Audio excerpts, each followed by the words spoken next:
So if you're riding a two-stroke and it doesn't have a map switch, it's likely on the standard setting from the factory, which is a more aggressive power setting, and it can feel like a fire-breathing dragon or two-stroke rodeo when the power band kicks in. In order to tame your two-stroke, you can install a map switch, so you can switch between the standard aggressive map to a more soft, gentle power delivery. This is the Tusk map switch. The bracket itself just replaces the upper part of your clutch handle, so it doesn't add anything else to the handlebars. Map 2 and Map 1. So Map 1 is the stock power. Map 2 is if you went underneath the gas tank and disconnected the map wire, so it is the milder setting. There's different descriptions online, but basically I look at it as Map 1 as stock power,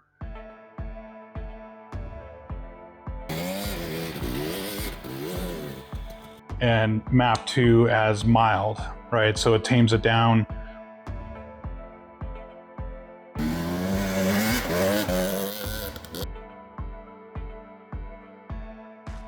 Okay, so in order to get to the map switch wire, to hook up the map switch, or to manually switch it one way or the other, you have to take the seat and the tank off. Pretty simple. So there's one long screw for the seat, which I've already taken out. So the seat comes right off.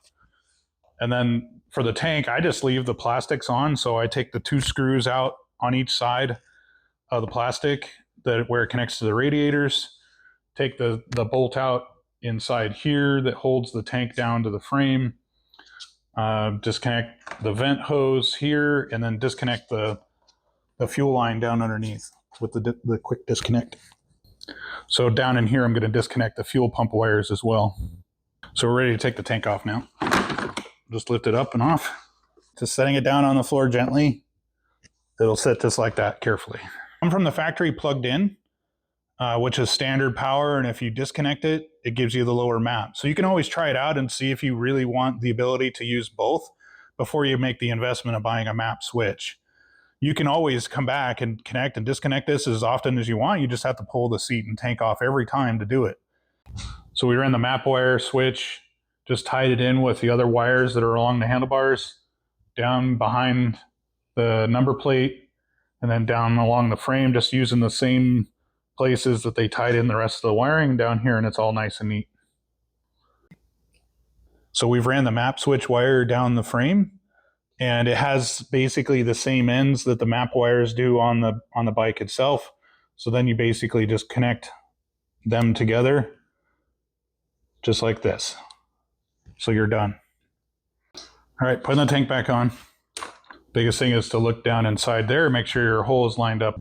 Just hooking all the plastic back up, and then I'm hooking up the fuel pump wires. Inside here, just line up the pins again in the bracket to the fuel pump, and it'll click on. Just hooking up the fuel line again. I've changed the screen and washer, or the O-ring. Always put a little grease on that O-ring, makes it go back together and come apart a lot easier. So push it in until it clicks, and then a good way to test it is to bump your starter so it runs the fuel pump. And if there's any leakage or whatever, you'd see it dripping out now. Just line those up. Just putting the seat back on. There's different connection points here that just slide on into these toggles here. Just push them up, start low, and then work your way up. And then I like to lift up on the front of the seat, make sure that it grabbed.